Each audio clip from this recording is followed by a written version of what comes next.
Boa noite a todos e a todas. Eu sou José Luiz Barbosa, sejam bem-vindos ao canal AES Sports Legacy Channel. Nosso programa Vivência do Esporte visa educar, informar, debater, fomentar e entreter.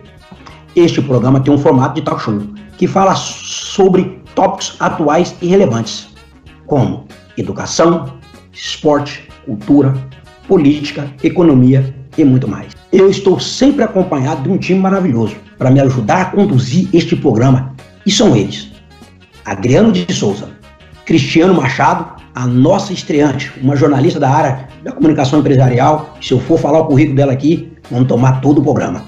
Éder Mota, dando aquele especial suporte técnico no backstage. Ele sempre está aqui com nós na frente, mas hoje ele está dando aquele suporte técnico no backstage. E Edno de Souza, sempre com o propósito de oferecer o melhor, hoje não seria diferente. Temos a honra de receber em nosso canal uma mulher de pele preta, uma profissional do altíssimo gabarito, um ser humano maravilhoso, uma mulher de coragem, de luta, guerreira, uma das maiores atletas do mundo no basquetebol. É com grande honra que peço a todos e a todas para que demos as boas-vindas a Janete Arcaim. Seja bem-vindo, Janete. Oi, muito obrigada, boa noite a todos, obrigada, Zeca, pelo convite, parabéns pelo canal, enfim, fico muito feliz, lisonjeada, né, por esse momento, e ainda mais nós estamos num mês tão representativo, que é o mês de março, o mês da mulher. Exatamente, Renata.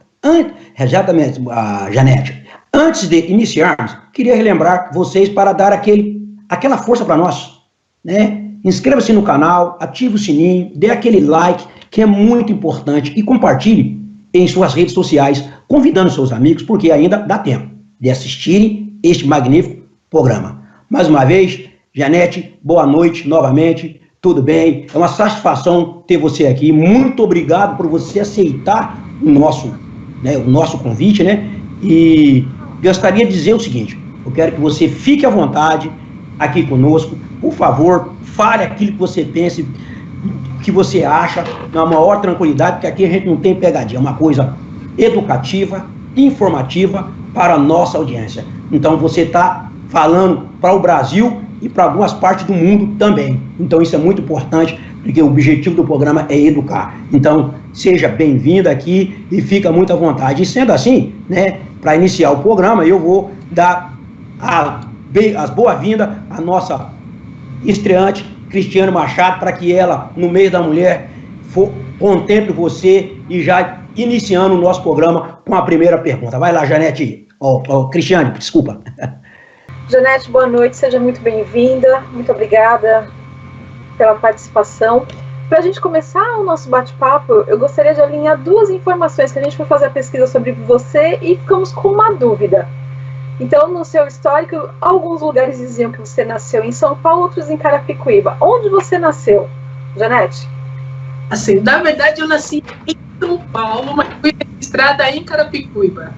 Tá? Eu nasci aqui na capital, no Hospital São Paulo, e aí meus avós, né, minha mãe também morava em Carapicuíba, mas eu fui registrada lá em Carapicuíba, então eu me sinto carapicuibense. Janete, alinhando essa informação, então por isso a gente acabou de descobrir o porquê que aparecem duas cidades, então, no seu histórico, quando a gente vai pesquisar. Como é que foi o início da tua carreira esportiva, já que você também começou pelo voleibol e não exatamente pelo basquetebol, não é isso? Você pode contar um pouquinho pra gente? É isso mesmo. Só falando novamente, né? A minha certidão de nascimento tá Carapicuíba, então é Carapicuíba, né? Eu comecei jogando, na verdade, voleibol. Por quê? Eu fazia educação física na escola e eu gostava muito de todos os esportes, praticava todos os esportes. E eu fui procurar um local para eu poder fazer atividade, principalmente o basquetebol, que eu tinha assistido pela TV e tinha me encantado com grandes jogadoras.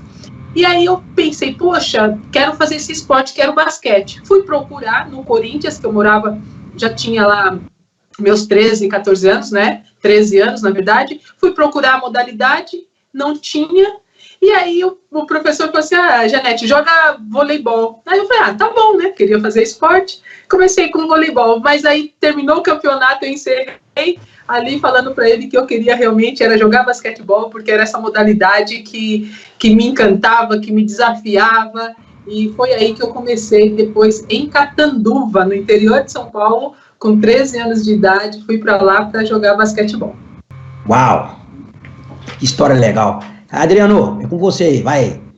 Bom, Janete, mais uma vez, boa noite, eu sou Adriano, faço parte dessa equipe maravilhosa aqui para falar de esporte, e para dar continuidade aqui a esse bate-papo, né, já que você esclareceu aí a dúvida da cidade onde você nasceu e onde você foi registrada, a minha pergunta para você você fez o caminho contrário do que a maioria das pessoas fazem, né, porque a maioria das pessoas sai do interior de São Paulo para buscar uma oportunidade nos esportes aí na capital.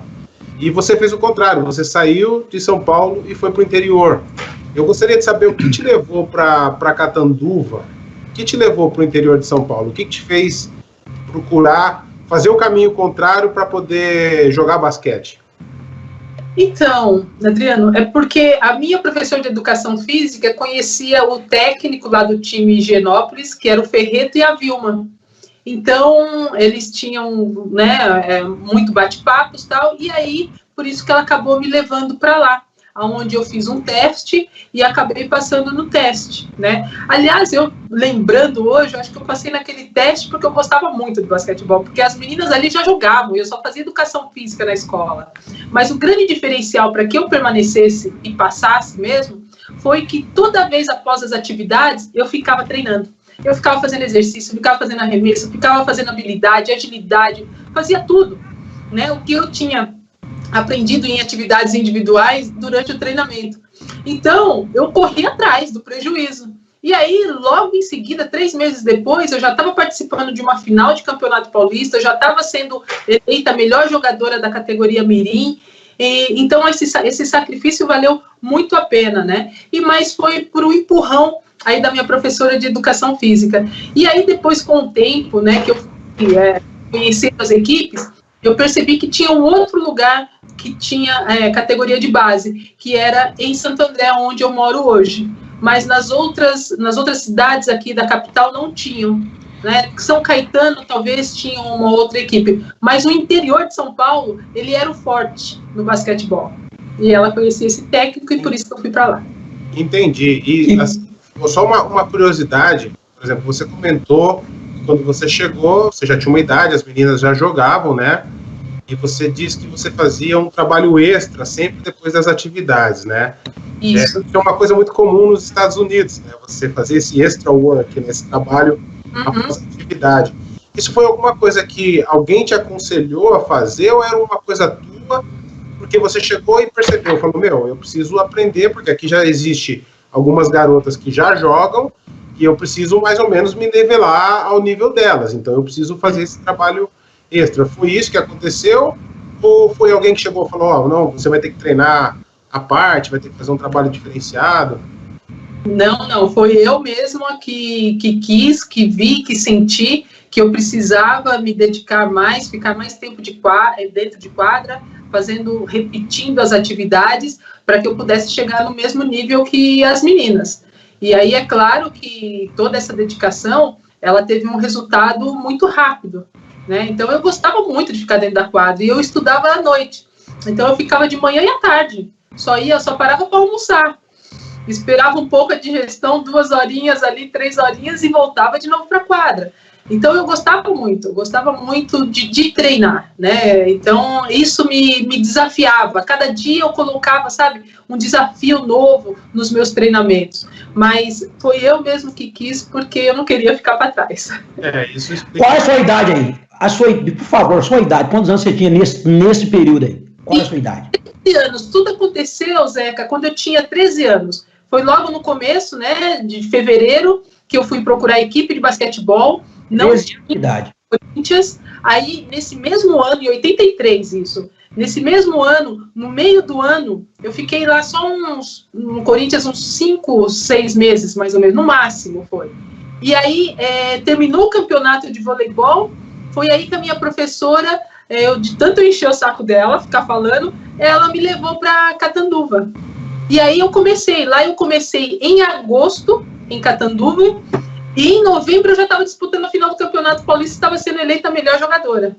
Mas eu ficava dentro de quadra. Você pode perguntar para qualquer menina daquela minha época lá, eu sempre gostei de ficar dentro de quadra, sempre me desafiei. Eu, de cada 300 arremessos, eu colocava metas no meu dia a dia, que eu tinha que chutar menos para acertar mais. Enfim, mas eu tinha 13 anos. Eu era muito decidida. Né? Eu fui muito decidida. Eu queria jogar basquetebol. O voleibol, ele me introduziu no esporte coletivo como federada, né? Eu fui terceira colocada no Campeonato Paulista, tanto que quando eu fui pro Corinthians, né? Imagina, negrona, assim, saltava bem pra caramba, eu fazia ponta, então eu batia muito forte na bola, então eu conseguia entrar muito rápido para a equipe. Mas o basquetebol era o que eu queria. Poxa, Janete, certíssimo. Que show, hein? É muito legal ouvir você dizer isso pra gente, né? Porque, assim, você está demonstrando uma coisa que, infelizmente, não existe escola no planeta que ensine isso, que é ensinar a se ter vontade. O máximo que a gente consegue é estimular. A gente estimula, mas a gente não consegue ensinar uma pessoa a ter vontade, ter essa determinação, a gente não consegue fazer isso. E até tenho que aproveitar aqui que eu tenho que fazer o nosso merchan.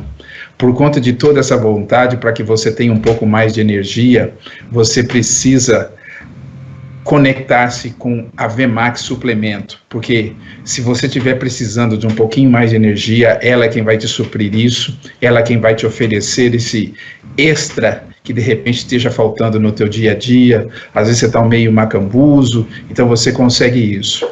Mas é muito interessante, Janete, quando você fala que seguiu o caminho inverso, porque eu e o Adriano somos irmãos e somos do interior, e nós fizemos o caminho que todo mundo sai de São Paulo e vai de São Paulo, sai do interior, vai para São Paulo, e do São Paulo você vai para qualquer outro lugar. E de fato, eu sou de uma cidade que o entorno era muito forte o basquetebol, porque eu sou de Marília, e próximo a Marília, você se lembra que na época você tinha um basquetebol muito forte em Oswaldo Cruz, Tupã, né, Araçatuba, né, tem acho que até a tua colega que jogou contigo, a Ellen, né, Araçatuba, que tinha o Corinthians lá em Araçatuba, tinha a Presidente Prudente, a Prudentina, até onde a própria Hortência despontou, o Clube dos Bandeirantes em Prudente, em Oswaldo Cruz, Tupã,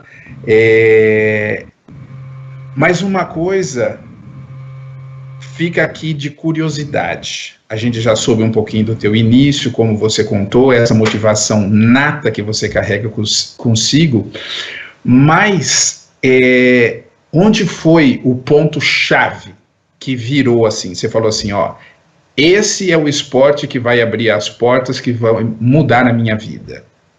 Quando que foi? Você tem mais ou menos noção disso? Embora você já fosse muito determinada em saber que era o basquete que você ia praticar, tal, não sei o quê, mas quando que você sentiu que o basquete seria a ferramenta que abriria as portas da tua vida? Olha, eu acho que isso daí foi quando eu tinha 16 anos, quando eu fui convocada para a seleção brasileira. E eu olhei, eu falei assim, poxa, consegui chegar no início do que eu queria, porque eu tinha visto um campeonato mundial em 83, no Ibirapuera, né, vi pela TV, e eu vi a modalidade, o basquete, e isso que me incentivou. Quando eu fui convocada com 16 anos para a seleção brasileira adulta, e aí eu já estava com Paula, com Hortência, com Marta, com Ruth, e aí essas outras meninas, eu falei assim, é aqui, cheguei, agora, para eu poder manter, eu tenho que me dedicar muito mais. E foi, eu acho que ali que virou essa chavinha. Eu acho que tem vários momentos na vida da gente que essa vira, né? Eu acho que ali foi o momento em que eu percebi, eu falei assim, estou no caminho certo. Continuar me dedicando.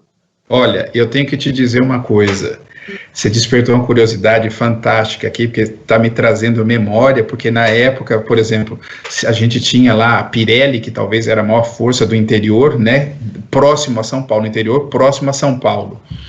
E você falando isso é muito interessante, porque tem uma pessoa que eu sei que ele está acompanhando o programa, mas ele está antenado também na sua atividade, que é o Alberto Bial. E o Bial, ele narra muito a história, que você com certeza se lembra, que deve ter sido um marco para você. Shen Yofang, a primeira chinesa com mais de 2 metros de altura, que naquela época não existia ninguém, né, com essa estatura, pelo menos que a gente conhecesse. Eu tinha mesmo. Como que foi você se deparar com uma mulher desse tamanho? Porque ela não era só grande para cima, não, ela era para o lado também. Também, né, porque se depara principalmente com uma mulher como aquela, principalmente você pensando, né, na China, que não tinha jogadoras muito altas, né, aí você fala, poxa vida, da onde veio essa menina aí, né? Mas o importante é que a gente tinha habilidade, né? Tinha habilidade, tinha agilidade para a gente conseguir passar por ela. Mas eu te digo uma coisa verdadeira, dava um certo medo porque jogar contra ela. Eu imagino, porque assim, não era fácil. Primeiro aquela coisa, a impressão da gente ver uma figura com aquele porte todo. Sim, não, com certeza dava esse medinho, né, aquele frio na barriga, porque você pensava, poxa, será que eu vou conseguir fazer a cesta com uma mulher desse tamanho, ela me dando toco para tudo quanto é lado, não deixando a bola entrar nessa cesta, né? Então, mas aí a gente tinha que ter algo um pouquinho mais que ela, que era a rapidez, a habilidade. Exatamente, show de bola, Janete, show de bola. Ô, Janete, legal, hein? Que coisa maravilhosa, né? Eu acompanhei um pouco dessa situação que você se encontrou, que eu assisti, né? Eu sei como é que é. Janete, você foi vencedora desde muito cedo, mas na época o esporte tinha poucas condições para suprir as necessidades, muitas vezes latente em seus melhores atletas, como falta de calçado apropriado, alimentação, né? Uniforme, entendeu? Alguns poucos clubes até conseguiam oferecer algo nesse sentido. Eu aqui digo, porque quando eu iniciei, eu saí do nada, então eu corria descalço, então eu sei exatamente do que eu estou falando. Mas a pergunta que eu tenho para você é a seguinte: como foi para você ser aceita e inclusa nos clubes de basquete pelo qual você passou durante a sua infância e adolescência?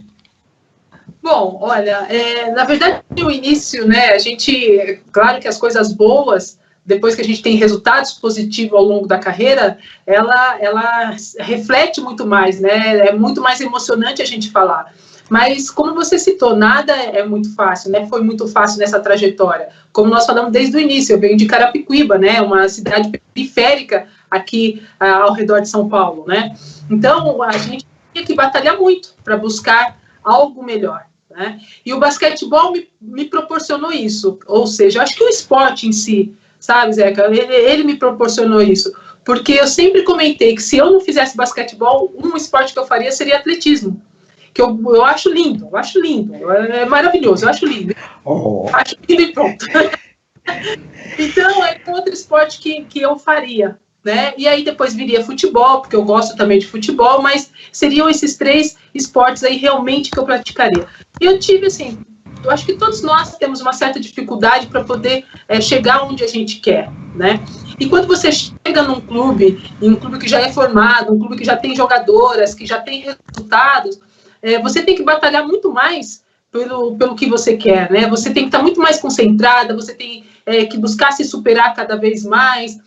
Nem todos os dias vão ser dias fáceis, porque a gente está todo dia bem para poder realmente fazer 100% o que a gente quer. Mas a gente eu procurava cada vez mais essa minha superação, né? Eu fazia vários exercícios mentais para que eu pudesse me fortalecer a hora que eu queria. Chegava em casa, teve vários momentos em que eu também me desabei, eu chorei bastante, né? Não sei se a gente vai comentar alguma coisa de WNBA, jogar nos Estados Unidos, mas se não, depois eu conto também algumas coisas dos momentos, né? Que todo mundo acha que foi tudo muito fácil. Né? Poxa, tá lá viajando. Nós vamos falar assim, segura aí que nós vamos falar. Lá na... Pode ficar tranquila que vai. Isso, né? Pesquisa correta. O pessoal esquece aí. Batalha. Então, chegar nessas equipes também não foi nada fácil. Eu batalhei muito. Né? Eu procurei o meu espaço. Eu sempre disse uma coisa: eu sempre quis ser a Janete. Eu sempre quis me superar. Né? Eu nunca quis ser outra pessoa, porque cada pessoa é diferente.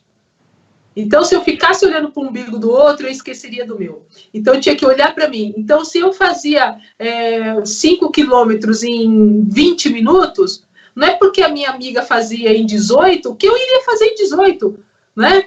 Mas eu tinha que chegar próximo de um número que eu pudesse chegar exausta e falar: ufa, esse é o meu número. Esse é o meu tempo. Vou me superar no outro dia, né? Mas não porque a outra foi melhor que eu, mas sim porque eu era capaz dessa superação. Então, é dessas coisas que eu sempre tive na minha cabeça. Mas não foi fácil não entrar nas equipes. Mas eu sempre entrei de cabeça erguida. Janete, que beleza, você falando isso aí é muito interessante, porque tem gente que gasta fábulas em consultórios de psicologia e a sua psicologia foi da rua, de vivência. Uhum. E como é que você atribui isso? De onde vem esse conhecimento? Eu sempre fui uma menina assim, que sempre gostei de prestar muita atenção, sabe? Eu sempre fui muito auditiva, visual, né? E eu acho que em cada bate-papo, em cada palavra, às vezes algo que você vê na televisão, uma palavrinha você pega, aquilo, ela vai de encontro com o que você sente, com o que você pensa, né? Então foi essa vivência que eu tive, foram esses momentos, assim, palavras da minha mãe que sempre, sabe, ecoavam no meu ouvido. Uma delas foi essa que eu falei: olha, os 5 dedos da mão, elas não são iguais, e você não é igual a ninguém, você é única, né? Então vai atrás, né, do que você é capaz. Então, essas coisas que vão vindo, a avó falando também, coisas bonitas, né, assim, que você para e pensa, fala, poxa, faz sentido. Então, acho que é a escola da vida, né, que a gente acaba realmente se sentindo e melhorando cada dia mais. Show. E eu sei o que é bem essa escola da vida, porque eu saí com 17 anos para ir à luta, mas no mês da mulher, né, então a gente não podemos deixar aqui, a mulher aqui está sempre em primeiro lugar. Cristiane, vai você aí, dá seu recado, faça sua pergunta, Cristiane. Ótimo. Então, Janete, você comentou aí sobre dificuldades, principalmente a dificuldade com a família, né, assim, com o nosso externo. Então, assim, a gente sabe o que a gente quer muitas vezes, mas nós somos de uma época em que os pais, ou a família, ou os amigos achavam que ou você ser esportista ou você ser artista era coisa de vagabundo, era coisa de quem não tinha o que fazer. Era difícil a gente concluir um colegial, até mesmo chegar na faculdade, e tudo isso, esse desencontro, eu acho que deve ter, assim, talvez você tenha passado por alguma pressão nesse sentido, não é? Então, por exemplo, nesse cenário, né, até que também o futebol era muito valorizado também, como que você, mulher preta, descapitalizada, bem nesse começo, né, como é que você fez para romper essas barreiras das pessoas mais próximas e de quem não entendia o mundo esportivo, né, dessa forma que as pessoas olhavam o esporte como uma perda de tempo? Como é que você superou esse externo que era muito forte, assim? Ou você tinha boas palavras, não é? Mas, assim, no geral, como é que foi para você? Então, Cris, o que assim, sempre me motivou, né, foi a minha mãe. Minha mãe sempre me motivou, sabe? Eu tive, assim, pessoas que chegavam em mim e falavam: poxa, basquetebol é esporte para menino, é esporte de contato, né? Não, você tem que ficar em outra modalidade, fica mesmo no voleibol. E eu fui muito determinada, e esse sonho que eu vivi de ser atleta de basquetebol, minha mãe viveu comigo, né? Ela sempre me apoiou, se dedicou, deixou eu sair de casa para ir para uma cidade 500 quilômetros de São Paulo, que era Catanduva, com 13 anos de idade, né? Olha a confiança que ela tinha em mim e também o sonho que ela estava vivendo comigo, né? apesar de que eu chorei várias vezes ligando para ela de que eu estava sentindo saudade, e ela sempre falava, olha, mamãe vai arrumar dinheiro e logo, logo ela vai estar aí com você. Então, essas coisas motivavam a gente, né, no dia a dia. Mas eu tive, sim, a gente acaba sofrendo esses tipos de preconceito, né, mas o maior dele foi o que eu te falei, foi isso, o esporte de contato, o basquetebol, que era para menino. Então, a gente conseguiu quebrar essa barreira. Também era muito difícil, porque o basquetebol, naquela época ainda, ele vivia muito só Hortência e Paula, né, o confronto das duas, e não tinha, o Brasil, a seleção brasileira ainda não tinha conquistado títulos, né, e foi a Janete chegar, formar esse tripé com elas, para a gente poder conquistar esse título. Então, assim, foi também já uma quebra de tabu, né, a Janete, uma mulher preta, conseguindo formar esse tripé com duas atletas que já estavam ali na seleção brasileira, e elas mesmo comentam isso nas suas palestras. Então, assim, eu me sinto lisonjeada de ter incentivado muitas outras meninas, né, outras mulheres, a praticarem modalidade. Eu continuo fazendo isso por meio do meu instituto, onde a gente incentiva muito as meninas, principalmente, a praticarem esporte, elas estarem onde elas querem estar, porque elas são capazes e elas podem, elas também têm sonho e elas têm que viver esse sonho, né? Então, foi isso. Acho que o apoio familiar foi muito importante nessa minha trajetória. Parabéns, opa, parabéns. Pô, então você foi que nem mais ou menos que nem foi o Scottie Pippen quando chegou lá para formar aquela coisa com o Michael Jordan. Aí sim, hein?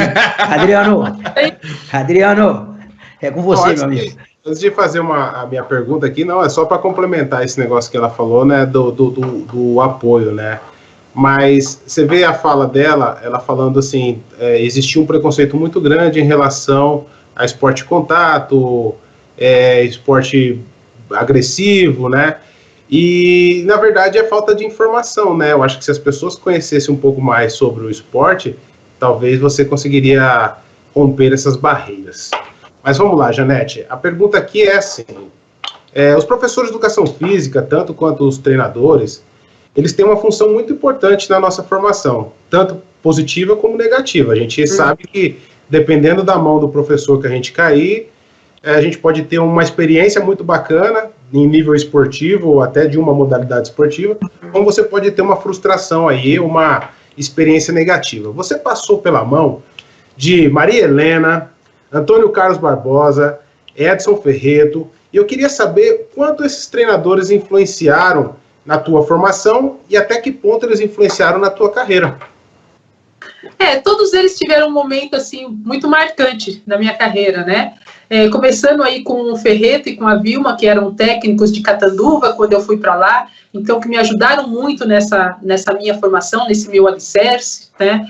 Logo depois, eu também tive outros técnicos, tive o Vendramini como técnico, eu tive o Nestor em Jundiaí, enfim, tive a Laís Helena em Santo André, e aí a Maria Helena como técnica também minha de clube, e Heleninha de categoria de base, e também em seleção brasileira. E o Barbosa, enfim, foram técnicos que me ajudaram bastante, mas eu acho que eu devo salientar esses técnicos de categorias de base, né? Foi como você mesmo falou, Adriano, ele pode ser um fator positivo ou um negativo na experiência esportiva de um jovem, né? De uma jovem. E eu tive a facilidade, eu acho que eu tive, digamos, a sorte, digo assim, de ter esses profissionais capacitados para que eu pudesse me alicerçar muito mais e poder chegar à seleção brasileira, Maria Helena me chamar e depois ter passado por outros técnicos, né, de seleção que fizeram com que esse meu alicerce florescesse muito mais, fosse mais lapidado. Então, é difícil. Hoje, com o meu instituto, eu até falo e comento com os professores o modo de agir com as crianças, com os jovens, porque tem que ser atitudes positivas, a gente procurar sempre incentivar, principalmente em algum momento em que a criança não consegue fazer um movimento. Eu não gosto de falar palavrão, então ninguém no meu instituto fala uma palavra, um palavrão. Eu acho muito feio, eu acho que isso não faz parte, né, do profissional. E o professor de educação física, ele tem que ter essa sensibilidade. Então, a gente capacita também para que ele tenha essa sensibilidade de poder saber quando a criança está bem e quando ela está mal, um modo de incentivar, de apoiar. Então, é importantíssimo. Eu acho que o profissional hoje de educação física no meio esportivo, ele tem que ter uma capacitação, uma formação muito, muito séria, uma formação muito boa, para que ele não faça que a vida do jovem seja um divisor de águas em algum momento da carreira dele. Poxa, show de bola você falar isso, hein, Janete? Maravilha, porque assim, você está falando de pontos extremamente importantes naquilo que a gente vem trabalhando, que inclusive é a razão desse canal. Porque, por exemplo, você falou aí dos professores que trabalham na base, no processo de formação, desenvolvimento, e você citou aí, né, quem foi a primeira pessoa que trabalhou com você, e que no caso foi o Edson Ferreto, que até tem uma curiosidade meio que particular, assim, por que ele, sendo da competência a qual ele sempre foi, por que ele nunca conseguiu ultrapassar a barreira de ser um treinador de base para trabalhar com um adulto, já que ele tinha uma boa mentalidade, um bom processo de desenvolvimento e um bom processo de formação? Então, assim, na verdade o Ferreto, ele era o técnico do adulto. Quem era técnica da categoria de base era a Vilma. Trabalhavam junto porque ela era assistente dele. Então, eu treinava na categoria de base com a Vilma e treinava na categoria adulto com o Ferreto. E para eu chegar onde eu queria chegar, eu gostava de treinar com o adulto, né? Mas, assim, a minha técnica na categoria de base, mesmo que eu iniciei, foi a Vilma. Show de bola. Ele era técnico do adulto, então ele decidia quais eram os atletas que iriam ficar nas categorias, morando na República e coisa e tal, para poder fazer parte da equipe. Entendido. Bom, isso foi muito bom para você, porque isso fez com que você fosse a primeira jogadora brasileira a atuar em solo americano. E participou de 8 temporadas na WNBA, consagrando-se tetracampeã consecutivamente, ou seja, 4 vezes assim campeã, né, que como eles chamam nos Estados Unidos, né, aqui de Dynasty, né, então vocês instituíram uma dinastia de vitória, e você, além de tudo isso, você colecionou títulos, 94, campeã mundial, depois prata nas Olimpíadas em 96, se não me falha a memória, é isso? Isso. E bronze em 2000 em Sydney. Isso. Então tá, e foi lá em Sydney, então, que você estabeleceu o seu reinado, The Queen of Sabah, né, que seria, né, a maior pontuadora da história dos Jogos Olímpicos, e ali você selou, porque tá difícil aparecer outro, então. E acho que vai continuar por muito tempo, e que isso demore bastante, perdure bastante. Agora, a pergunta para você é o seguinte: por que os atletas brasileiros só ganham atenção quando eles estão prontos e, de certa forma, fazendo algum sucesso? Antes disso, não existe muita atenção. Isso, infelizmente, ainda persiste. Naquela época em que você jogou, em que eu joguei também, isso acontecia com muita frequência. Hoje, ainda se mantém isso. Então, olha, para mim tudo isso é muito cultural, né? E dificilmente você consegue mudar uma cultura em anos, talvez mude em séculos, mas eu acho que a gente não vai conseguir viver para isso, para ver essa mudança. Então, o incentivo de categoria de base no Brasil, ele sempre foi muito difícil, e o adulto ainda mais feminino ainda é muito mais difícil ainda. Por quê? Porque o brasileiro é muito imediatista. Ele quer resultado muito rápido. As empresas querem resultado, querem aparecer muito rápido, né? Então, elas esquecem que tudo isso você precisa de um tempo, né? O atleta, por exemplo, quer ir para os Jogos Olímpicos, ele tem que passar por fases, né? Mas as empresas, elas não entendem isso, elas querem um resultado muito rápido. E aí, quando você só está na categoria adulta e você tem esse resultado, é aí que você consegue patrocínio, você consegue um certo apoio, mas ainda com muita dificuldade. Mas, para mim, tudo isso é muito cultural, acho que vem desde lá de baixo, né? É uma cadeia, assim, de processos, né? Ela vem lá de baixo, então, se a gente não tem uma educação muito boa, se a gente não tem um esporte escolar muito bom, se a gente não tem uma faculdade que incentiva, né, que dê apoio, um governo em que pudesse melhorar toda essa qualidade educacional, esportiva e até de saúde do nosso povo, seria diferente. Infelizmente, a gente sofre por todos essas passagens, por todos esses processos que, como você citou, hoje ainda existe, né? Quando você começou a praticar esporte, já existia. Então, isso daí vem desde lá de trás. Exato. Que legal. Que legal. Poxa, olha aqui, ó. Para aquele pessoal que estão assistindo aí, não esquece de dar subscrever-se no nosso canal, assinar o sininho, né? E dar aquele like e compartilhar com seus amigos e lembrá-los que ainda dá tempo para assistir essa maravilhosa entrevista aqui com a Janete. Então, vamos lá, se inscreva no nosso canal, por favor, pessoal. Janete, eu sempre fui admirador do basquetebol, sempre acompanhei o basquete, principalmente depois que eu cheguei aqui nos Estados Unidos, eu fui numa época do Kareem Abdul-Jabbar, aqueles caras todos, então, Dr. J, e assim vai. Então, eu sempre acompanhei o basquete, sempre gostei do basquete. Como admirador do basquetebol, eu acompanhei bastante a tua carreira. Sabemos que a mídia costuma escolher quem endeusar ou de quem eles irão apadrinhar para que seja a cara daquela modalidade esportiva.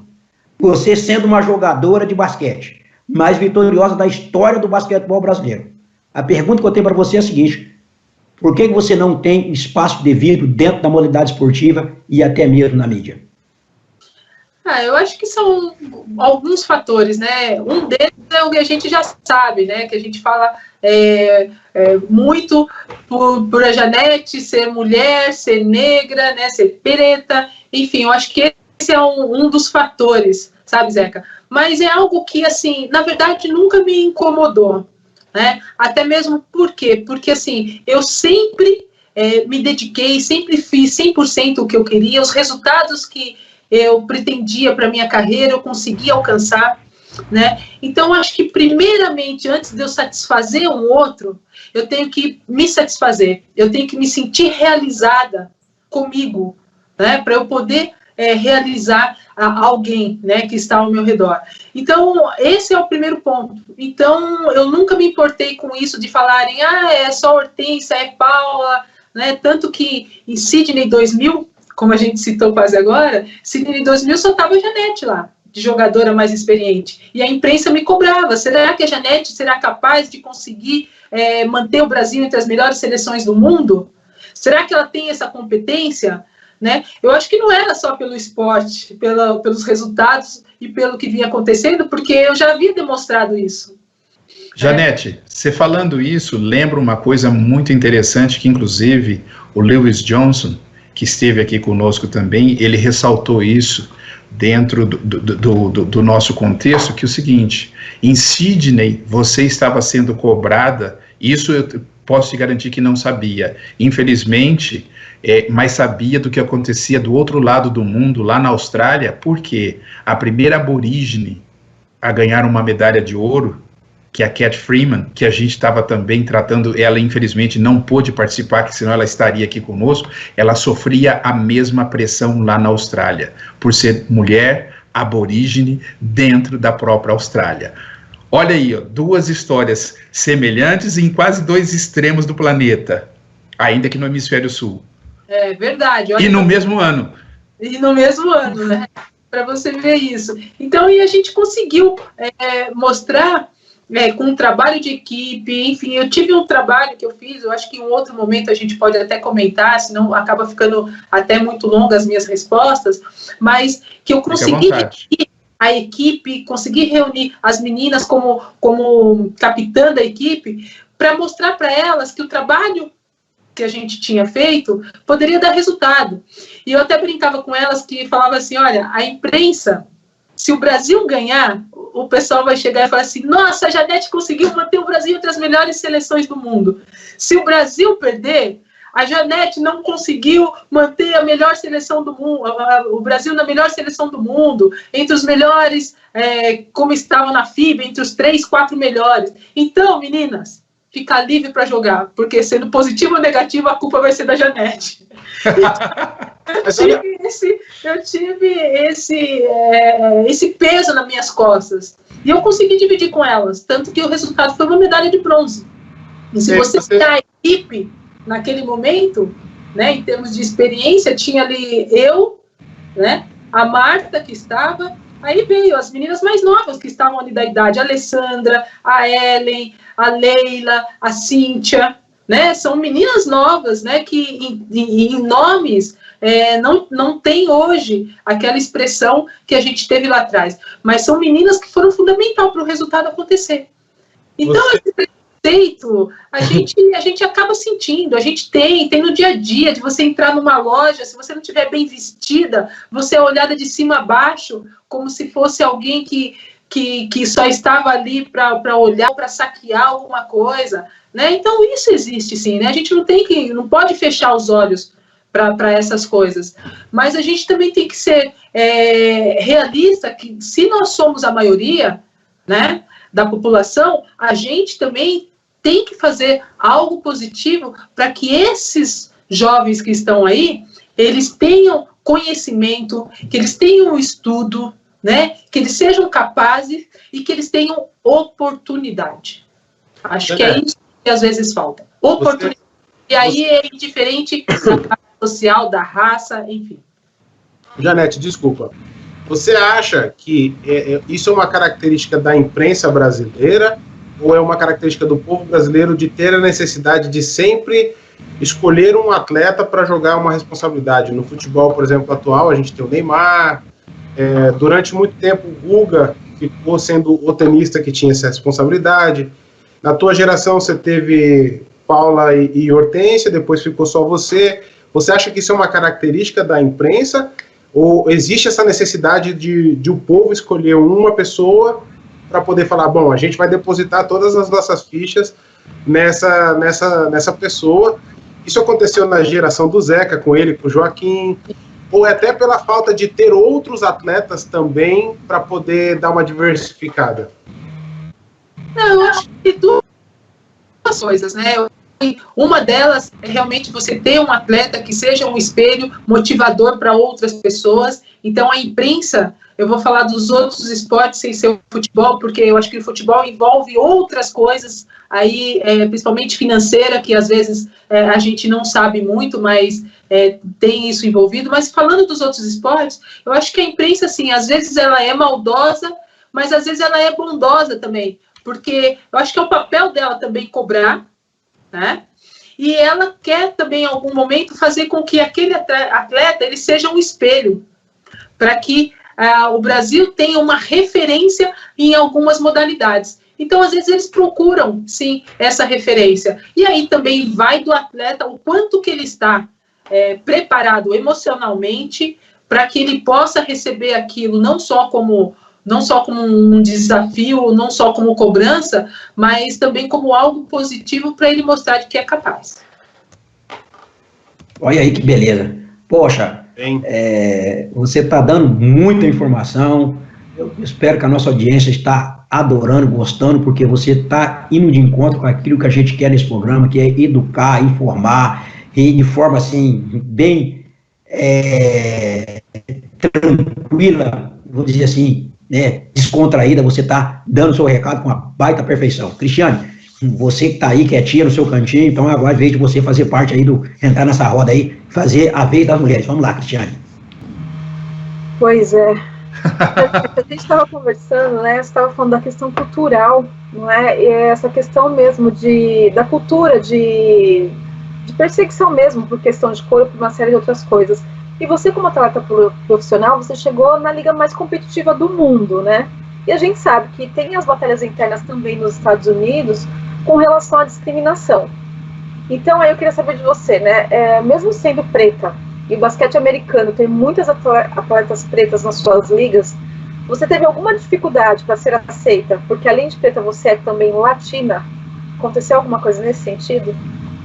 Sim, Cris, aconteceu, mas não por eu ser preta, por eu ser latina. Eu tive, sim, o preconceito. inclusive até comento nas minhas palestras que às vezes as meninas passavam a bola para mim, né? E às vezes elas não passavam. E quando elas passavam a bola, eu não devolvia, porque eu decidia essa bola, porque eu também era capaz.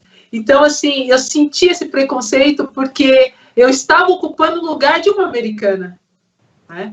Mas eu tinha em mente o seguinte: se eles me chamaram, eu fui a 12ª jogadora escolhida para estar na WNBA, né? Caí numa equipe que realmente me deu todo o suporte.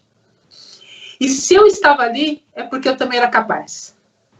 Eu estava no mesmo nível que elas. Então, isso me fortaleceu bastante. Mas eu te digo, teve dias que eu cheguei em casa que, olha, eu chorava, eu, assim, até falava, o que eu estou fazendo aqui, sabe? Mas eu fazia um dos exercícios, que era eu chegar no espelho, me olhar no espelho e fazer uma pergunta. Assim, uma pergunta, assim, de certa forma, para mim, acabou sendo algo tão natural, tão normal, que eu diria que é uma pergunta fácil, né? O que realmente eu quero? Então, eu olhando no espelho, fazendo essa pergunta, o que realmente eu quero, vinha aquela resposta muito forte, sabe? No meu coração, assim, eu quero ser respeitada e eu quero ser uma das melhores jogadoras no mundo nesse país. Isso me fortalecia tanto. Eu chegava no outro dia, eu estava assim, eyes of the tiger, sabe? Como eu disse, sangue nos olhos. Eyes of the tiger. É certo. Eu chegava lá com essa vontade. Então, isso me fortaleceu muito, tanto que eu fazia os meus contratos anualmente. Eu fiquei 8 anos na mesma equipe. Eu tive a oportunidade do meu técnico me trocar por 3, 4 jogadoras de outra equipe. Ele nunca quis me trocar. Então, se vocês verem algumas reportagens das meninas, da Cynthia Cooper, Tina Thompson, se vocês olharem lá as reportagens dela, elas sempre citam o meu nome. Porque eu era aquela jogadora... vou fazer até uma propaganda aqui, né? 1001 utilidades, né? Sim. Coringa. Eu jogava de 4, eu cheguei a jogar de 5, eu joguei de 2, eu joguei de 3, que era a minha posição, eu joguei de 1, né? Então, imagina só, Zequinha, você lá fazendo 4 por 100, você não... 4? Assim, ó, você tem que abrir.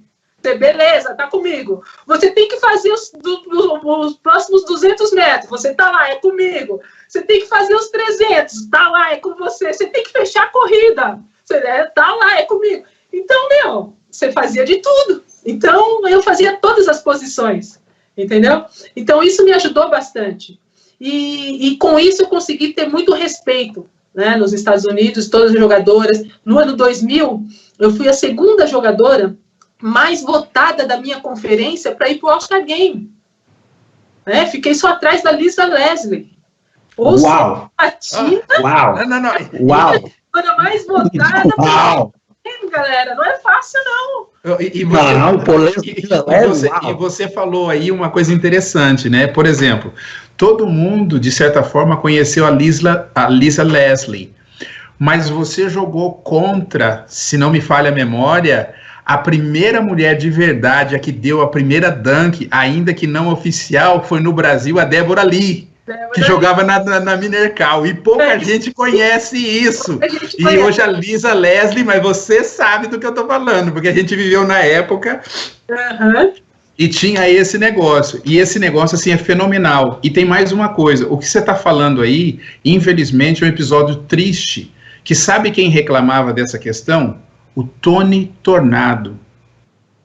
O Tony Tornado, quando foi para os Estados Unidos, logo nas primeiras vezes, ainda estava no auge do James Brown. E o Tony Tornado sempre também teve esse lado com a música, não só interpretando como ator, né? Mas ele teve esse lado. E chegou lá, ele foi procurar nos guetos, chegou aquela coisa, se sentiu, hey, brother, aquela coisa toda, né? E o cara falou assim, no, you are not a brother, I'm American. Aquela coisa, né, filho, você é preto, mas você não é americano. Então, assim, isso é muito estranho a gente falar de união num momento conturbado como a gente está vivendo nessa questão aí, né? E a gente vê que entre nós mesmos também existe essa separação, porque se você é da América do Norte, os outros que são da América Latina não têm o valor, se você é da Europa, os que são da América não têm o valor. Então, assim, que mundo que a gente está vivendo e como é que a gente quer construir um ambiente de paz se a gente não tem essa noção de ideia de paz? É difícil, né? Como eu acho que volta lá atrás, como eu falei para você, né? Tudo isso aí acaba sendo muito cultural, né? E dificilmente você consegue quebrar barreiras culturais, né? A mesma coisa que você chegar e falar lá para a China que eles não têm que viver daquele modo, sabe? Como pode, né? Viver um chinês ou um jovem sem hoje essa tecnologia, sendo que você só pode saber coisas do seu país, ser um país fechado. Ou seja, você pensar isso, você acha tudo muito louco, mas às vezes para eles tudo isso é muito natural, muito normal. Então é difícil você quebrar essas barreiras, né? Sim. Existem pessoas que sim, que elas conseguem se infiltrar, conseguem se adaptar. O brasileiro é muito adaptável. Né? Então ele consegue realmente estar em momentos assim e conseguir ultrapassar barreiras, né? A gente sabe que não é difícil, ainda mais aí na terra do Tio Sam, né? Mas isso, eu acho que depende muito do quanto você está preparado, do quanto você tem de experiência, as pessoas que estão do seu lado para te incentivar, para te motivar, né? Eu tive a oportunidade de ir para lados ruins, né? Mas não era aquilo que eu queria para mim. Por quê? Porque eu tive, de certa forma, uma formação simples, mas uma formação com uma ética muito grande, né? Que me fez realmente ser como eu sou. Eu gosto de ser assim. O pessoal fala, poxa, você acaba sendo tão simples, tão... Esse é o meu jeito, é o jeito que eu me sinto feliz, é o jeito que eu me sinto à vontade, é o jeito que eu gosto, entendeu? Eu acho que a gente tem que ser a gente, né? Não porque conquistou isso ou conquistou aquilo, né? Então, eu acho que é tudo muito cultural, pessoal. Eu acho que é tudo muito cultural. Poxa, essa pergunta da Cristiane foi show de bola. Realmente chacoalhou tudo aqui. Bem. Chacoalhou tudo aí, sabe como a gente fala, chacoalhou o pé de bananeira. Mas agora vai você, Adriano, como é que tá aí? Manda, vai na fé, vai você. Eu vou mudar aqui um pouquinho, né, o tópico, né, mas também a título de curiosidade, acho que não só minha, mas da galera. A gente sabe que logo que você deixou de jogar basquete, você assumiu aí a função de treinadora, né? E aí eu queria que você falasse como que foi essa experiência, como foi esse período para você ser treinadora, porque eu sei que essa transição não é simples para os atletas, né? Porque também fui atleta, e deixar de jogar e assumir uma nova função e ter contato com o esporte, eu sei que isso ajuda, né? Mas mesmo assim é difícil fazer esse salto de jogadora para técnica. Como que foi esse período para você? Olha, assim, realmente não foi fácil, né? Porque eu estudei bastante, né? Porque como da gente, você recebe ordens e você coloca em prática é uma coisa. Quando você tem que dar ordens e fazer com que o outro coloque em prática, é outra coisa, né? Então você tem que ter essa sensibilidade. Então eu fui técnica de categorias de base e também fui assistente técnica da Seleção Brasileira Adulta. E na categoria de base a gente conseguiu vários resultados, né? Fui campeã sul-americana, fui campeã da Copa, vice-campeã da Copa América, perdemos só para os Estados Unidos, né? Que realmente é uma seleção muito difícil de se vencer, categoria de base. E a gente teve resultados expressivos. Fui a 6ª colocada no mundo na categoria sub-19, sendo que eu fazia só 3 anos que era técnica de basquetebol, né? Então eu consegui resultados expressivos que técnicos que já estavam ali há muito tempo não haviam conseguido. Mas eu acho que vem aí aquele preconceito, né? Não pela minha cor de pele, mas sim por ser mulher. Então, por conseguir esses resultados, as pessoas que estavam na coordenação da seleção brasileira, na confederação naquele momento, achavam que era melhor eu sair, né, e dar oportunidade para outros técnicos. E foi isso que acabou acontecendo. E aí, o que eu fiz nesse momento? Eu falei assim, olha, quer saber de uma coisa?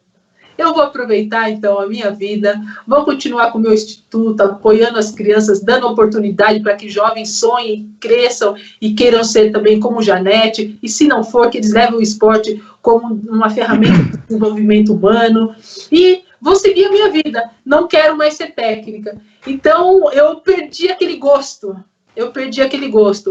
e eu, de certa forma, eu sabia que eu era exigente, mas essa minha exigência tinha dado resultado. Mas essas pessoas, infelizmente, acabaram cortando esse meu querer de ser técnica. E aí eu deixei passar, e aí hoje eu nem penso mais nisso. Já passou, foi uma fase da minha vida. É triste essa informação que você dá pra gente, né? Porque, como ex-atleta, eu penso que quem perde não foram os dirigentes que pediram para você sair, mas sim os atletas que seriam o futuro do esporte, como você falou, com uma série de resultados. E, infelizmente, no esporte brasileiro, a gente tem muita influência de dirigente, que isso é péssimo, que eu acho que atrapalha muito o desenvolvimento do esporte nacional, né? E ainda se a gente conseguisse resultado, né, Adriano, a gente poderia até falar alguma coisa, né?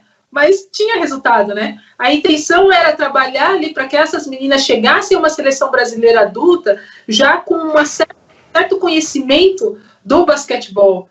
Porque eu sempre acreditei que o basquetebol, eu acho que qualquer esporte, você não tem que decorar, você tem que entender. A partir do momento que você entende o porquê que você faz algo, você faz com muito mais dedicação, com muito mais amor e vê se aquilo faz sentido para você.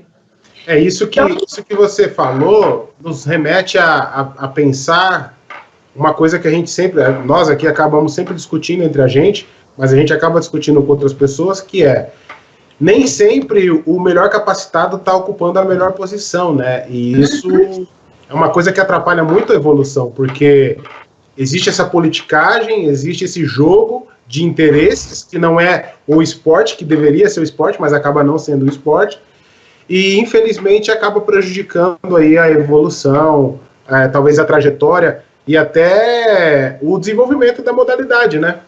Que poderia ser muito maior. Com certeza, infelizmente isso. Janete, eu sei o que é isso daí, eu acho que passa por uma coisa muito simples, né? O egoísmo, o ego é a vaidade do ser humano, e lógico, se sentiram ameaçados e com medo. Pelo contrário, tinha que se aliar a você. É diferente. É por isso que eu estou aqui nos Estados Unidos, às vezes eu falo. Eu também, na minha modalidade, e comento eu com o Joaquim, a gente fica sem entender porque nós não conseguimos mudar o nosso país. É muito triste saber que o americano vem aqui, usa do agente, quer o nosso conhecimento, e no Brasil você não consegue fazer nada. Então eu entendo e sei do que é isso. Porque a gente sofre da mesma situação. Por isso que a gente está tentando, de alguma forma, mudar. Essa é a razão de criar esse canal, para voz como a tua mostrar de forma natural, sem ser agressiva, para dar aquele pum. Ô gente, acende a luz aí, ó, alguma coisa está errada nessa fotografia. Então, esse egoísmo, né, porque você, por ser mulher, como é que você é um ser humano, você é capaz, poxa, de ignorar o seu currículo de história, de conhecimento, por vaidade, por egoísmo e prejudicar sonho, quer dizer, interromper sonhos, né? Criar muros por vaidade humana, isso é muito triste, muito triste. Mas Edno, você é o próximo, vai. Janete, depois de toda essa explicação aí, infelizmente acaba até sobrecaindo em mim de novo fazer o merchan, porque a TBF Consultoria, ela oferece tudo isso que você acabou de falar. Essa questão de consistência para quem precisa de uma assistência muito bem feita para a área de tecnologia, de um modo geral, você precisa da TBF Consultoria, porque ela vai resolver todas as inconvenientes que talvez você possa ter no mundo digital, principalmente que agora que ele se tornou muito mais dinâmico. E dentro desse contexto que você acabou colocando para a gente aqui, né, nós estamos no Mês Internacional da Mulher, onde, se fôssemos parar para pôr a mão na consciência, nós não tínhamos que ter um mês especial para a mulher. Todos os dias seria um mês especial para cada ser humano, independente do gênero a qual ele está na face da Terra. E isso a gente ainda está tendo muita dificuldade em lidar. E dentro dessa dificuldade mostra também as fraquezas que o nosso país enfrenta e reluta em modificar. como o Zeca frisou, nós estamos aqui fazendo esse trabalho de despertar a consciência, trazendo pessoas como você, porque você ainda é uma mulher muito jovem para, infelizmente, estar nos informando que, devido a todas essas coisas, você preferiu ficar num canto um pouco menor do que estar fazendo coisas um pouco mais grandiosas. Não que isso vá levar de desrespeito ao teu instituto, não, mas quantas universidades você poderia estar frequentando, incentivando uma quantidade imensa de outras mulheres a estar praticando esporte, a estar fazendo uma atividade, a estar se envolvendo diretamente com o negócio esporte, porque isso também é uma outra coisa. Por quê? Infelizmente, só 8% dos altos cargos executivos no país são ocupados por mulheres pretas. Como é que a gente pode viver num país desse, onde 52% da população é de mulher? Desses 52%, a metade desses 52% é de mulher preta. Só que dessa metade da mulher preta, 8% ocupa esse cargo, esse posto. Não faz nexo. Mas, né, você já deu o recado, a gente está aqui passando, mas tem uma curiosidade. Com todo respeito ao trabalho que você faz, que é extremamente digno e maravilhoso, porque eu tive a oportunidade de conhecê-lo, mas essa pergunta serve de alerta para outras pessoas. Então, dando um exemplo aqui, você lembra do Tony Parker, que inclusive o Greg Popovich tem uma assistente técnica que é uma mulher na NBA comandando um time de marmanjo. No Brasil, ainda isso vai demorar um bocado. Bastante. Vai demorar um bocado, né? Engraçado que os Estados Unidos têm uns números menor do que nós, mas eles conseguem fazer umas travessuras muito melhor do que nós. Com 13% de preto, eles conseguem eleger um presidente. Nós, com 54%, não conseguimos ter nem deputado direito. E transformou isso em um clube empresa. E um dos clubes hoje que mais revela atleta no país, na categoria do basquete, na modalidade do basquete, tanto no masculino quanto no feminino. Já no Brasil, nós temos um exemplo, que é justamente para enfatizar isso. O Ronaldo Nazário se tornou dono de uma equipe de futebol nos Estados Unidos, mas essa equipe não foi muito para frente, e hoje ele é dono de uma equipe de futebol na Espanha. Na tua opinião, se é que você pode nos dar, o que você acha que acontece no Brasil que nem mesmo os atletas investem nas próprias modalidades esportivas? E quando fazem, infelizmente, fazem mais com esse destino de cunho social? Olha, difícil responder essa sua pergunta, viu? Difícil. A ideia não era tipo uma encruzilhada, mas... Porque assim, se a gente for pensar em esporte sem ser o futebol, você sabe que as condições é totalmente diferente, né? Totalmente diferente, o apoio é totalmente diferente, o quanto que os atletas têm que batalhar para conseguir um patrocínio, principalmente os esportes aí individuais, né? Se você não tem resultado mesmo, você também não consegue. Enfim, a gente teria que ter uma sorte e esperar que algum atleta do futebol pudesse apoiar, né? Eu falo que, às vezes, um salário de um atleta de futebol, ele paga um de basquete o ano inteiro, né? E olha que um mês só, hein? Né? Então, são coisas, assim, muito longe da realidade, né? Quando a gente fala em esportes como futebol. Mas eu acho que talvez seja por falta de o atleta brasileiro não investe em alguma modalidade assim, seja por falta financeira, né? Falta de apoio, e eu acho que seria isso. De outra forma, a gente tem trabalhos como o meu, por exemplo, que são ONGs, que você consegue, através de apoio, renúncia fiscal, lei de incentivo, para que você faça a modalidade ou o esporte que você queira. Porque também eu te digo uma coisa, se não fosse a lei de incentivo, eu acho que hoje eu ainda não teria mais o Instituto. O Instituto tem 19 anos. Eu comecei na garra, na força, antes da lei, em 2002, né? Com investimento próprio, até 2007, quando veio a lei. Então, foram 5 anos ali acreditando que eu estaria fazendo o bem para alguém. Essa é a palavra, fazendo o bem para alguém. E, né? Como é que você pode impulsionar isso? Porque tem muita gente nos assistindo aqui agora, porque muito tem se falado de empoderamento, empreendedorismo, e você foi extremamente empreendedora numa época em que ninguém dava olhos para isso. Como é que a gente potencializa isso, Janete? tempo a gente indo atrás dessas oportunidades, de lives como essa, saber como é que funciona, lives específicas, através das leis, procurar as leis, seja ela municipal, seja ela estadual, seja ela federal, para que você consiga montar algo. Enfim, teria que ir atrás dessas organizações para você conseguir algo que não seja do seu próprio bolso. É dessa forma. E tem mais uma coisa aqui, viu? Vou colocar aqui um ponto de reflexão, só para a gente pensar aqui um pouquinho. Por exemplo, você falou dessa questão de sempre correr atrás, de buscar essa ajuda, e essa ajuda quase sempre ela vem do poder público, né? Aí a minha pergunta, ela é assim, você acha que se mudasse a forma de fazer o esporte, como ele funciona em alguns países, como mais pensando em negócios e não pensando só na questão de social, você acha que isso funcionaria no Brasil? Olha, eu diria assim, eu acho que 50-50. 50-50. Não sei se funcionaria e se também não funcionaria. Né? Como eu te falei, essas empresas que incentivam, elas gostam de resultados muito rápido, né? Então, para elas poderem aparecer mais, principalmente na mídia, no canal aberto, né? Então, acho que isso daí que dificulta, às vezes, você a fazer um trabalho. Né? E aí vem o principal, investimento em categoria de base. Então, se você não tem uma formação boa, dificilmente você chega lá em cima num nível em que você consiga esses resultados, seja ele coletivo ou individual. E aí, não tendo resultado, não tem investimento, a gente fica com aquela lacuna entre gerações que não conseguem resultado e é perigoso a modalidade morrer.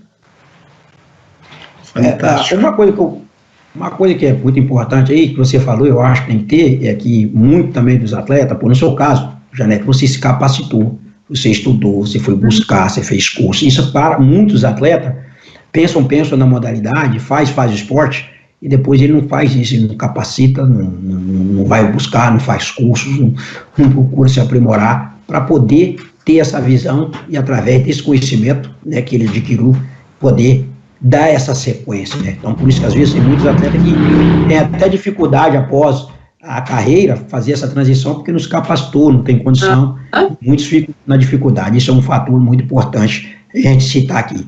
Mas, vamos dar continuidade aqui. Então, eu queria dizer o seguinte, Janete,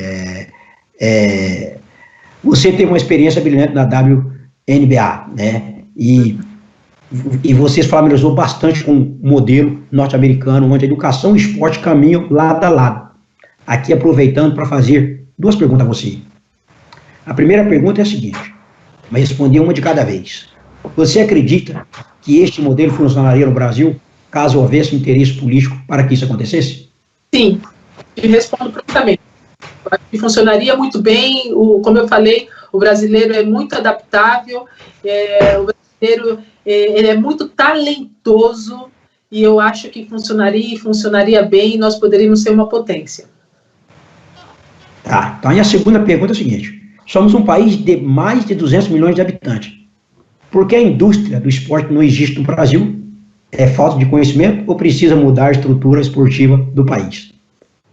Mudar a estrutura esportiva, estrutura educacional, estrutura política, estrutura social, enfim, saúde. Eu acho que precisaria mudar muita coisa. Poxa, desse jeito você falando aí, lembra o Ivanins, né? Quando ele cantava, né? Do começar de novo, né? Tem que dar um reset. A gente tem que ser realista, né? Não adianta a gente tampar o sol com a peneira, falo, né? Não adianta a gente viver no mundo de Alice. A gente sabe que não é isso, né? Mas eu acho que teria que mudar tudo isso mesmo para que algo de melhor ocorresse com o nosso país. Fantástico, eu acho que é bem por aí mesmo. Então, a gente, ouvindo você assim, Janete, e mais próximo, né, eu que acompanhei você, vi você jogando lá em 96, e acompanhei você em 94 no Campeonato Mundial, quando vocês ganharam, eu estava na Europa competindo na época, e assisti você, então eu acho assim, ouvindo você mais próximo, de perto, e dá para você estar mostrando para nós que simplesmente você não jogava simplesmente aquela bola na cesta, né? E que você realmente foi uma pessoa que foi além, né, que a gente fala aqui extra mile, né, andou aquele quilômetro extra para poder chegar onde você chegou.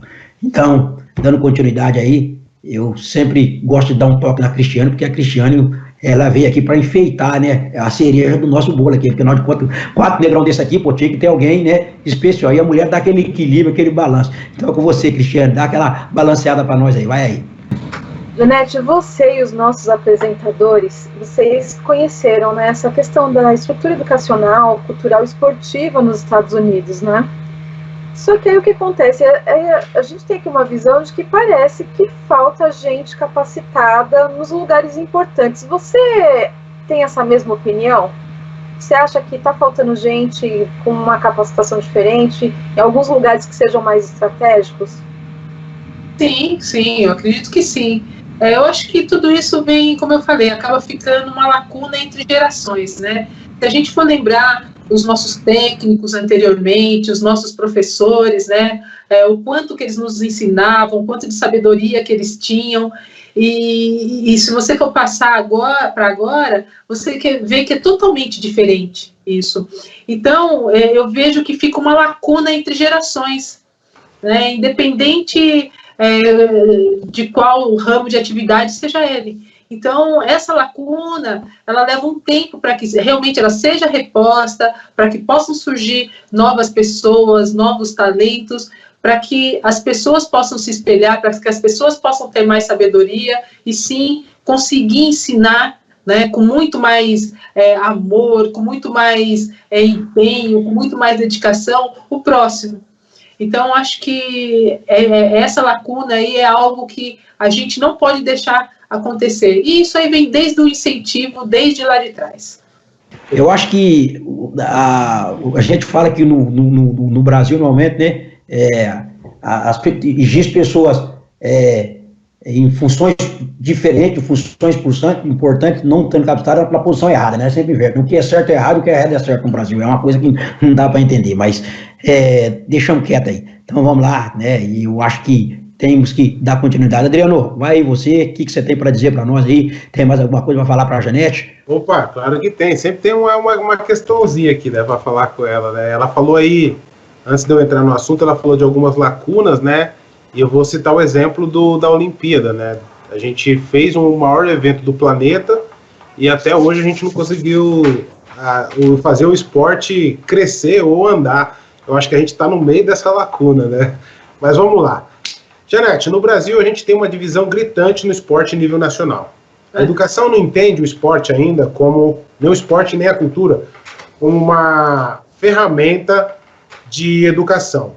O formato aplicado no país é um sistema de clubes. E através de algumas pesquisas que a gente foi fazer, isso se mostra ao redor do mundo que esse trabalho de clubes ele não é tão eficiente. Ele funciona, mas ele não é tão eficiente.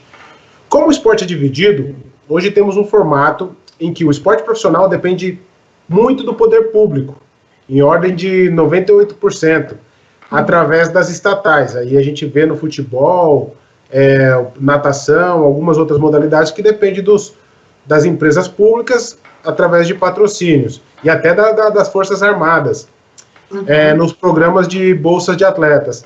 A gente tem que mudar isso. Você acha que o esporte de alto rendimento ele deveria se tornar totalmente independente, economicamente falando, como qualquer outra empresa da iniciativa privada? Eu acho difícil isso acontecer, né? Eu acho que o incentivo público ele tem que estar por trás. Ele tem que ser algo assim bem formatado para que isso não aconteça. Porque eu acho que, além de tudo, de você fazer uma modalidade, praticar um esporte, seja ele por profissionalismo, mas você tem que praticar também por amor.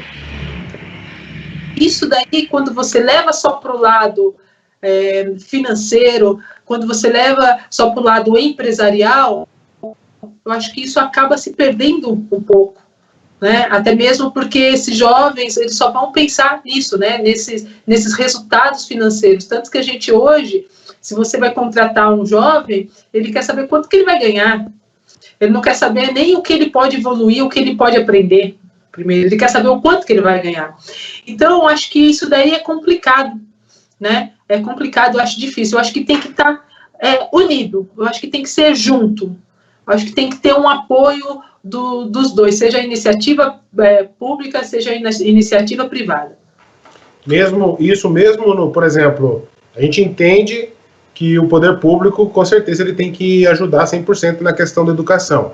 Você já respondeu aí em questão anterior que se o sistema americano ele poderia funcionar aqui no Brasil. Então, imaginando que isso poderia funcionar e que desse certo, e entendendo que essa é a função do poder público, a minha questão é, o alto rendimento, você acha, mesmo assim você acha que o alto rendimento precisa depender do poder público, ou ele poderia, aí sim, ser exclusivamente do setor privado? Não, eu acho que o alto rendimento poderia depender, sabe por quê? Porque não são todos os atletas de alto rendimento que eles vão estar na ponta, né? Mas tem aqueles outros atletas que às vezes não tem resultado, não tem patrocínio, mas ele precisa de um apoio para ele continuar treinando, para ele continuar incentivando, até mesmo aqueles que vão poder chegar onde eles querem. Então, acho que as duas coisas poderiam estar alinhadas.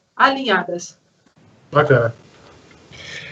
Janete, você está trazendo uma coisa assim para abrirmos uma discussão muito interessante, porque dentro dessa tua colocação, a gente sabe que realmente o poder público, ele, infelizmente, precariamente, ele tem investido na maior fonte, que é o que está estabelecendo essa lacuna, que esse gap de gerações que você falou, né, que seria se tivéssemos um sistema educacional, esportivo, cultural, tudo de uma forma integrada, acho que talvez a gente reduziria esse problema.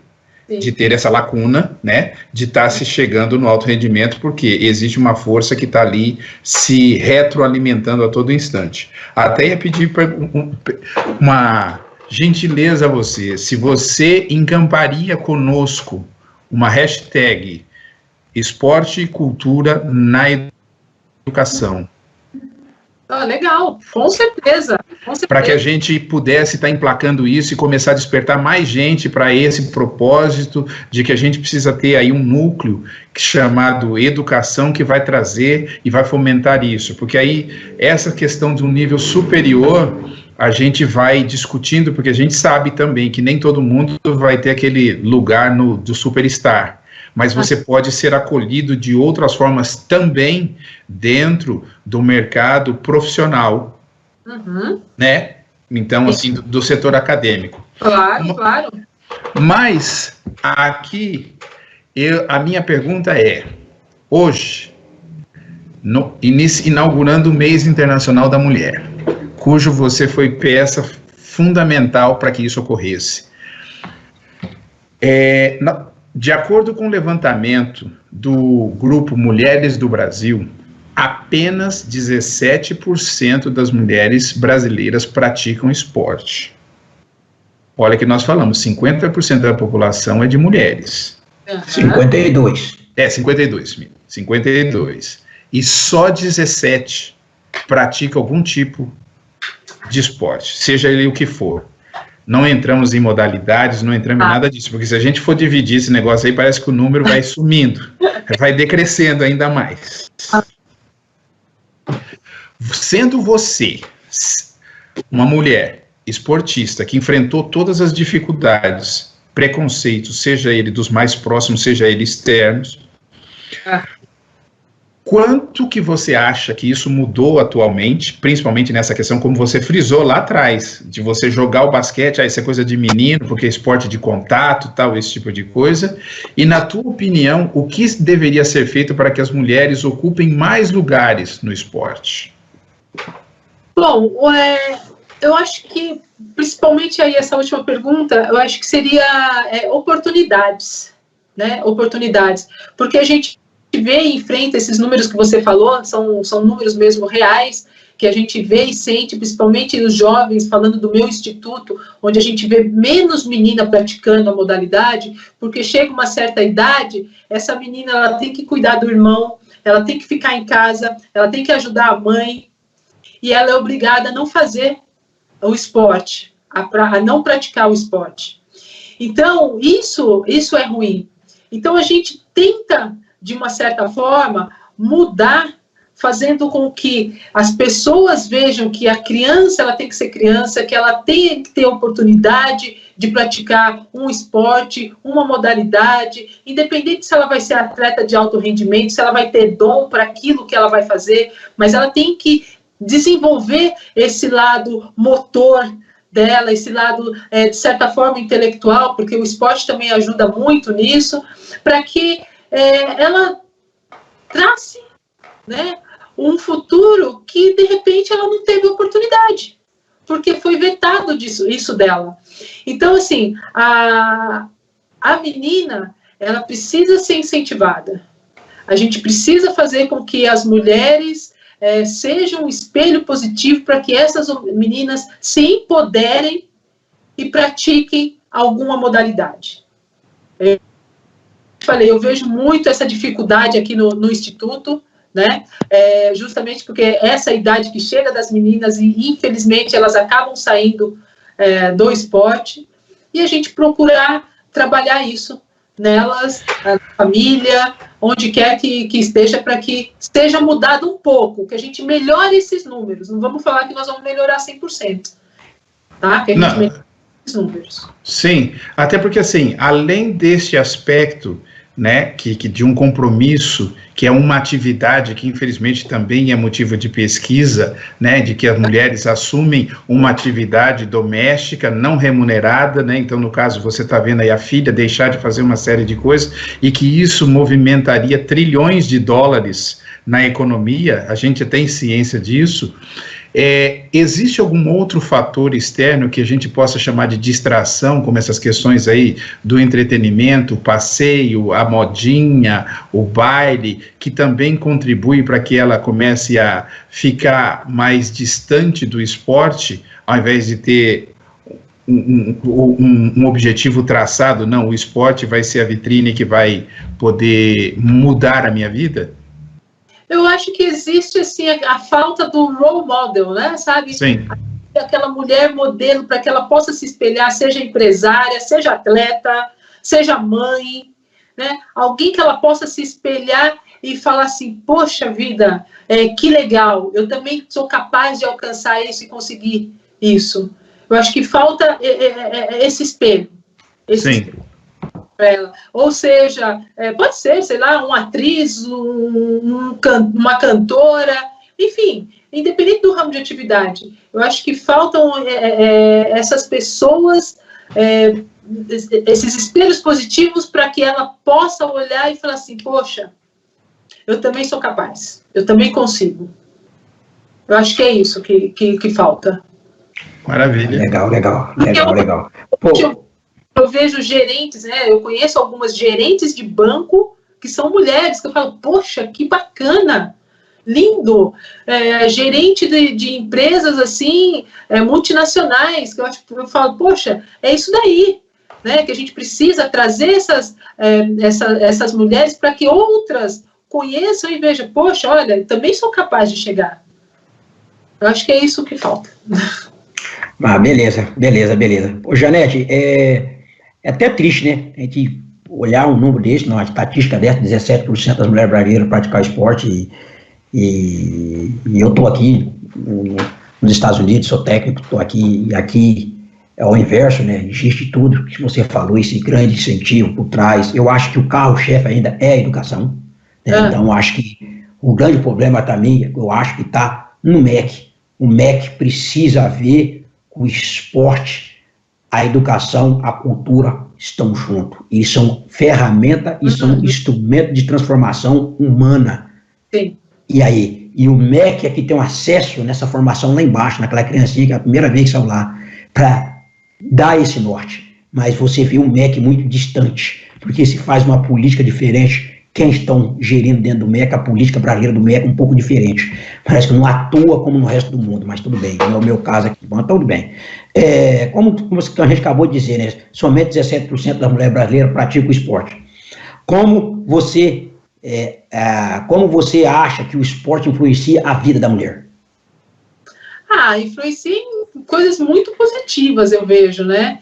Desde até, diria assim, até um yoga, que a mulher acaba fazendo, né? Atividades funcionais, assim, que eu acho que influencia positivamente, influencia no humor, influencia no dia a dia, influencia na capacidade que ela tem de lidar com situações adversas, né? Nela como mãe, então, como professora, enfim, como educadora, como gerente, eu acho que influencia positivamente. Eu acho que toda mulher, ela tinha que passar por alguma atividade física para ela sentir essa mudança e como tudo isso influenciaria positivamente na vida dela. Eu tenho certeza com relação a isso. Porque basta a gente praticar, né, um esporte, coisa e tal, você sai muito feliz, você sai revigorada, você sai, sabe, uma outra pessoa. Então, imagina aí todas as mulheres tendo uma oportunidade como essa. A minha mãe, por exemplo, ela não teve oportunidade de fazer atividades, né? Então, ela sente muito isso hoje, né? Apesar de que ela gosta de caminhar, mas a idade já não permite uma caminhada longa. Mas ela não teve oportunidade de praticar esporte, porque naquela época não podia, esporte era só para homem, né? Concordo. Poxa, olha, Janete, é o seguinte, né? Aquele ditado antigo, né? Diz que tudo que é bom dura pouco, né? Então, felizmente nós estamos chegando aqui, né, chegamos ao final aqui. Então a gente queria já imediatamente agradecer você, mas antes de mais nada também quero agradecer a toda a nossa audiência que sentou aqui com você por 1h30, conversou conosco, ouviu a sua história, se educou através de você, através da sua mensagem, se sensibilizou pela sua capacidade, pela sua inteligência, né? Tenho certeza que você inspirou muito dessa nossa audiência. Então eu queria dar o meu agradecimento a todo o público que está nos assistindo, a todas essas pessoas que vêm aqui e estão nos apoiando, e que não esqueça de continuar nos apoiando, que não esqueça de se inscrever no canal, ativar o sininho, compartilhar com seus amigos e dizer que tem um canal aqui que ele está aqui para educar, para informar, para entreter e para fazer a grande mudança, né? Então, não esqueça que toda segunda-feira estamos aqui, na próxima segunda-feira com certeza terá outra grande pessoas aqui. E no meio da mulher, nós queremos prestigiar todas as mulheres. So, Janete, antes de eu fechar então o encerramento, eu queria pedir a você que você desse uma palavra de incentivo a todas as mulheres, que você desse o seu recado para as mulheres de hoje, que você é um exemplo de ser humano fantástico, um exemplo de mulher guerreira. Eu queria que você desse um exemplo. Fique à vontade, fale para todas as mulheres e para todos os homens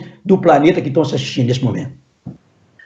O que eu queria dizer realmente para todas as mulheres, que elas continuem acreditando nelas, que elas queiram estar onde elas querem, em qualquer canto, em qualquer momento, que elas se sintam felizes, que elas se sintam realizadas com o que fazem e acreditar nos sonhos delas, buscar esse sonho para que ele se torne realidade e que a gente possa viver num mundo melhor e igualitário. Acho que é esse o recado que eu daria para todas elas.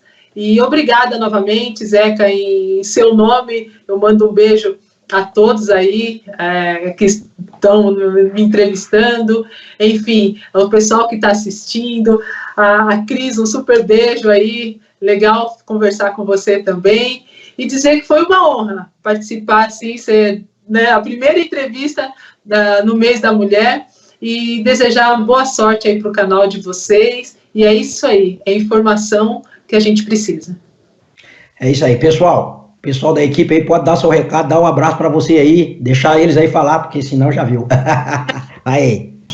Gente, muitíssimo obrigada, Janete. Muito, muito, muito obrigada. Você foi o exemplo para incentivar meninas e mulheres a serem o melhor que elas podem ser. Então, muito obrigada por esse presente. Uma ótima semana a todos. Janete, Sem palavras, obrigado por me fazer recordar de tantas coisas que já fazia tempo que eu não acessava nos meus arquivos, né? Afinal de contas, a tua trajetória faz parte da minha observação, ainda que no basquete masculino, mas também vivi muita coisa, torci muito por você, torci muito pela seleção, vibrei e fico assim extremamente lisonjeado de tê-la aqui conosco durante todo esse tempo, onde você disponibilizou esse tempo e nos trouxe uma carga muito, muito, muito forte de questões positivas, que dessa maneira a gente está ajudando a contribuir para que o nosso país comece a trilhar um caminho diferente a qual ele trilhou até agora. Então só fica aqui o meu muito obrigado sempre por você ter estado aqui conosco. Obrigada. Grande, Adriano. Acabei ficando aqui para agradecer, Janete, sem palavras, como o meu irmão disse, quero te agradecer. Acompanhei também muito tua carreira como fã, como admirador do basquetebol. Até hoje, assim, torço muito pelo esporte brasileiro, pelo esporte feminino. Sou um apaixonado por esportes, eu falo que eu sou sportsholic, que é futebol, atletismo, basquete, beisebol. Desde que seja esporte, eu quero estar envolvido. E eu acho que o início desse canal aqui foi uma maneira que a gente encontrou de tocar em assuntos que, às vezes, numa grande rede, às vezes num canal de televisão, você não tem um espaço para falar ou para discutir com essa tranquilidade e com essas informações que você hoje nos ofereceu. Então, mais uma vez, muito obrigado e espero voltar a falar contigo numa próxima oportunidade. Talvez a gente fale de assuntos específicos, como você mesma comentou, e vai ser uma honra tê-la novamente conosco. Obrigada. Isso. Agora eu vou pedir para o nosso amigo grande Éder Mota, porque esse cidadão, ele não parece, mas ele é importante. Éder, você quer dar seu recado para a Janete? Porque esse aí, ô Janete, a gente fala que ele é o nosso oxigênio, que sem ele a gente não anda. Então, sem ele a gente não aparece, né? A gente não aparece, então... Você não pode falar muito na questão de oxigênio, que você viu o que está acontecendo no Brasil, né? Nós estamos com muito problema de oxigênio, né?